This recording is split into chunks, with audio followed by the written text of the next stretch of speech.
పోలవరం వెళ్ళారు చంద్రబాబు నాయుడు గారు. పోలవరం నాశనం చేసిందేమో ఆయన. అంటే ఉద్దేశపూర్వకంగా నాశనం చేసి ఉండకపోవచ్చు. ఆత్రం 2016లో మొదలుపెట్టి మొత్తం సినిమాల్లో చూపించినట్టుగా మంత్రదండం ఇట్లా అనగానే మొత్తం డ్యామ్ నిర్మాణం చేసేట్టుగా పోలవరం డ్యామ్ని వాస్తవంగా డ్యామ్ వేసుకున్నదేమో డ్యామ్ ట్రాన్స్ట్రాయల్లో టెండర్ వేస్తే వాళ్ళ దగ్గర నుంచి ఒక కొత్త జీవో తీసుకొచ్చి దాన్ని ఆయనకి నచ్చిన వాళ్ళకి వర్కులన్నీ కూడా పంపకం చేశాడు. సరే నచ్చిన వాళ్ళకి చేసుకున్నా ఇబ్బంది ఏముంది. కానీ గ్రామాలు ఖాళీ చేయించకుండా, గ్రామాలకి నష్టపరిహారం ఇవ్వకుండా, గ్రామస్తులు ఏ గ్రామాలైతే ఖాళీ చేస్తున్నారో ఆ ఖాళీ చేసే గ్రామాలకి ప్రత్యామ్నాయంగా ఇళ్లు నిర్మాణం చేయకుండా, ఊళ్ళు ఖాళీ చేయకుండా కాఫర్ డ్యామ్ ఎలా నిర్మాణం చేస్తారు? కాఫర్ డ్యామ్ నిర్మాణం చేస్తే ఏమవుతుంది? ఊళ్ళు మునిగిపోతాయి కదా. పోనీ డైవర్షన్ ఛానల్ ఇచ్చారా? స్పిల్వే అవ్వలేదు, డైవర్షన్ ఛానల్ ఇవ్వలేదు. ఇవ్వకుండానే సైమల్టేనియస్ గా upper coffer dam, diaphragm wall, lower coffer dam, spillway మొత్తం అన్ని ఒకేసారి మొదలుపెట్టి ఊళ్ళు ఖాళీ చేయకుండా కొంత దూరం కాఫర్ డ్యామ్ కట్టిన తర్వాత వాళ్ళకి అర్థమైనట్టుంది. ఎవడో ఇంజనీర్ చెప్పాడు, sir coffer dam upper coffer dam మూసేస్తే మొత్తం ఊళ్ళు మునిగిపోతాయండి, మరి నది వెళ్దు కదా అంటే, అయితే మధ్యలో బొక్క వదిలేయండి. ఆ మధ్యలో కాఫర్ డ్యామ్ పూర్తి చేయకుండా ఆపేయటం వల్ల ఏమవుద్ది?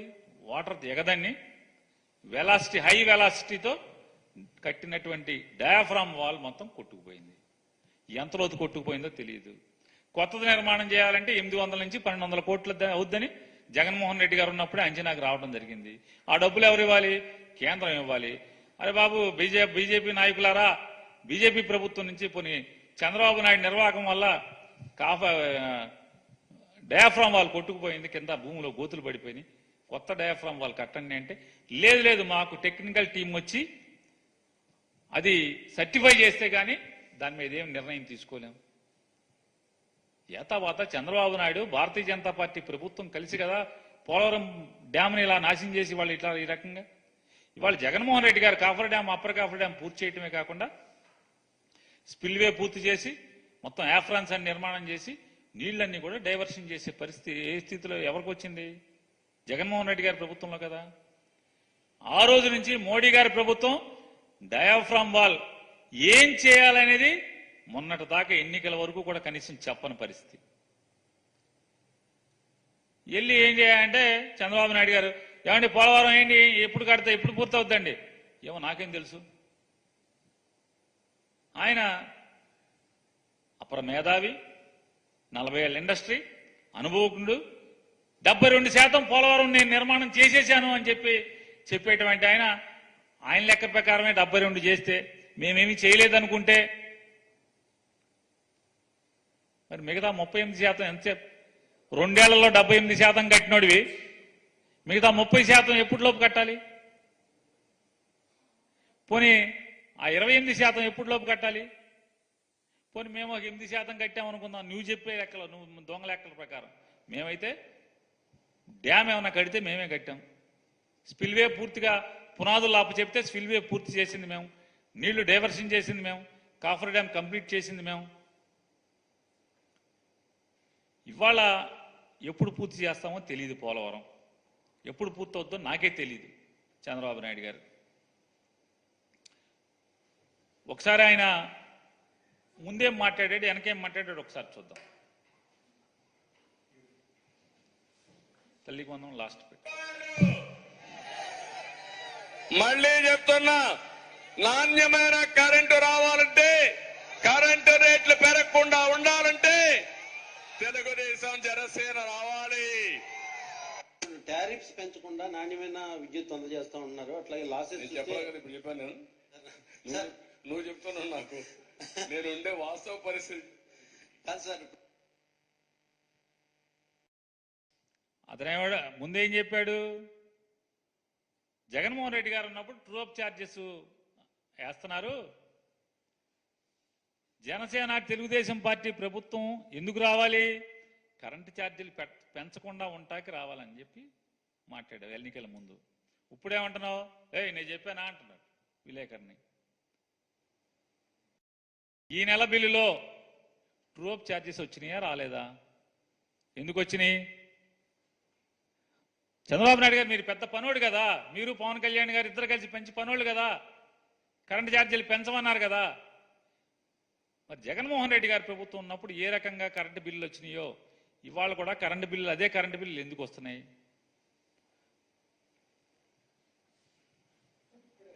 నిర్మాణానికి అమరావతిని నిర్మించలేదు. ఈ రోజు మీరు మొత్తం విజిట్ చేశారు కదా సార్, అప్రాక్సిమేట్లీ దీని నిర్మాణానికి ఎంత ఖర్చు అవుతుంది, మీరు ఎన్ని రోజుల్లో చేస్తారు? ఇప్పుడు నిన్ను అడగాలి నేను క్వశ్చన్. విలేకరుని అడగాలంట. నిన్ను నేను నియమిస్తే నువ్వు ఎట్ట కడతావు చెప్పని అడగాలి నేను ఇప్పుడు. కాబట్టి క్వశ్చన్ అడగడం చాలా ఈజీ, కానీ ఆలోచించి చెప్పడం చాలా కష్టం.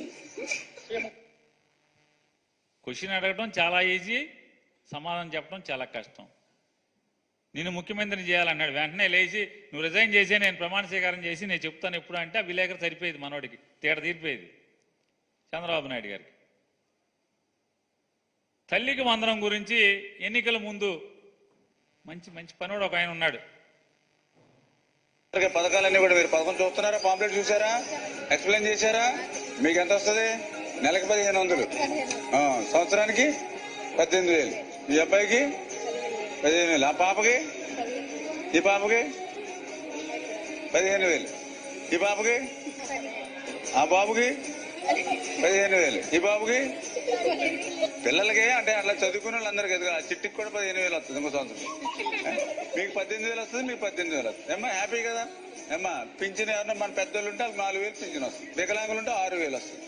ఇంటికే పట్టుకొచ్చిస్తాం వాలంటీర్ ద్వారా, ఏం ఇబ్బంది లేదు. ఏమ్మా వాళ్ళు హుషారు ఉన్నారు. ఏమ్మా మళ్ళీ మన ప్రభుత్వం వచ్చాక అందరికీ కూడా ఇదిగో వీళ్ళకి 15,000, వీళ్ళకి 15,000, వీళ్ళు 15,000, వీళ్ళు 15,000, నీకు 15,000, నీకు 15,000, మీకు 18,000, 18,000, 18,000. మళ్ళీ చెప్తున్నాను చూడండి, రాసి పెట్టుకోండి. మళ్ళీ 15,000, 15,000, 15,000, 15,000, 15,000, 15,000, 15,000, మీకు 18,000, మీకు 18,000, మీకు 18,000, మీకు 18,000 రాసి పెట్టుకోండి. మళ్ళీ ఇంకొక అమ్మాయి వచ్చింది, ఈ అమ్మాయికి 15,000. మరి ఆశీర్వదించండి మీరు. ఓకే, థ్యాంక్ యూ అమ్మ, థ్యాంక్ యూ. మీకు బాండ్ కూడా ఇచ్చాం రాసి, మీ దగ్గర పెట్టుకోండి బాండ్, రేపు పొద్దున ఆటోమేటిక్ అయిపోతుంది. విన్నారు కదా ఆయన చెప్తున్నాడు. 15,000, 15,000, 15,000, 15,000, 15,000 మామూలుగా హోల్సేల్ మార్కెట్లో పిలుస్తూ ఉంటారు. ఏంటయ్యా అంటే 15,000, 15,000, 15,000, 15,000 యాపీయే కదా అన్నాడు. ఎవరు యాపీ? అన్నాయన యాపీ. ముందు ఒక ఎస్కార్టు, వెనక ఒక పైలట్, గన్మెన్లు, పెద్ద కారు, నెత్తి మీద లైటు, సెక్రటరియట్ల ఆఫీసు. ఎవరు యాపీ? ఆ సైకిల్ మీద కనపడ్డాయన ఆపి మళ్ళీ సైకిల్ ఎక్కట్లా, ఈ కారే, ఇక మళ్ళీ సైకిల్ అవసరం లేదు, ఆయన ఒక్కడే యాపీ. ఆ పిల్లల యాపీ కాదు, తల్లి యాపీ కాదు. ఆయన చెప్పాడు తల్లికి వందనం, ఈ పిల్లకి, ఆ పిల్లకి, ఈ పిల్లడికి, ఆడికి, ఈ చిట్టికి, తమ్ముడికి, ఆడికి, ఇడికి, బుజ్జిగాడికి, ఆడికి, ఇడికి అని చెప్తున్నాడు యాపీ. మరి ఆయన తనొక్కడే హ్యాపీగా ఉంటే, లేకపోతే చంద్రబాబు నాయుడు వాళ్ళ కూటమంతా హ్యాపీగా ఉంటే కాదు. ఎవరికైతే చెవులు కింపుగా మీరు వాగ్దానాలు చేశారో ప్రజలందరికీ, ఆ ప్రజలు కూడా హ్యాపీగా ఉండాలి. వాళ్ళు మాత్రం అన్హ్యాపీ, మీరు మాత్రం హ్యాపీ, బాగా ఫుల్ హ్యాపీగా ఉన్నారు మీరు. ఆ ఫుల్ హ్యాపీగా ఉన్న వాళ్ళని నేను ఎందుకు అడుగుతున్నానంటే, GOMS నెంబర్ 29, తల్లికి 15,000, తల్లికి వందనం. వాస్తవంగా ఈ పథకం ఎక్కడది? జగన్మోహన్ రెడ్డి గారి పథకం, అమ్మఒడి పథకం. అమ్మఒడి పథకాన్ని పేరు మార్చి కాపీ కొట్టి తల్లికి వందనం. జగన్మోహన్ రెడ్డి గారు ఒకరికే ఇచ్చాడు. మేము ఇంట్లో ఎంతమంది ఉంటే అంతమందికి, ఒకరైతే 15,000, ఇద్దరైతే 30,000, ముగ్గురైతే 40,000, నలుగురైతే 60,000. నిజమే, ఈ కూటమి ప్రభుత్వం చంద్రబాబు నాయుడు గారి ప్రభుత్వంలో తల్లికి వందనమే, తల్లికి మాత్రమే వందనం, పిల్లలందరికీ పంగనామాలు. ఈ కూటమి చంద్రబాబు నాయుడు గారు, పవన్ కళ్యాణ్ గారు భారతీయ జనతా పార్టీ ప్రెసిడెంట్ నడ్డా గారు, పురంధేశ్వరి గారు, వీళ్ళందరూ కలిసి ఏం చేశారంటే తల్లికి వందనం, పిల్లలకు పంగనామాలు. అంటే జనాల్ని మోసం చేయటంలో, అదే సినిమాలో చెప్తాడు ఆయన ఎవరో, అది కూటమి డైలాగే, 6 అడుగులు బుల్లెట్ అని. 6 అడుగుల అబద్ధం ఎవరంటే చంద్రబాబు నాయుడు. 6 అడుగుల అబద్ధం నడిచి వస్తే ఎట్టా ఉంటుందో చంద్రబాబు గారు నడిచి వస్తే అంతే సేమ్ మనకు కనపడుతుంది కదా. 2014 మేనిఫెస్టో, 2024 మేనిఫెస్టో, ఏ మేనిఫెస్టో చూసుకునే ఉంది, అంతా మోసం, దగ. అట్లాగే ఇసుక గురించి కూడా ఆయన మాట్లాడతారు చంద్రబాబు నాయుడు గారు.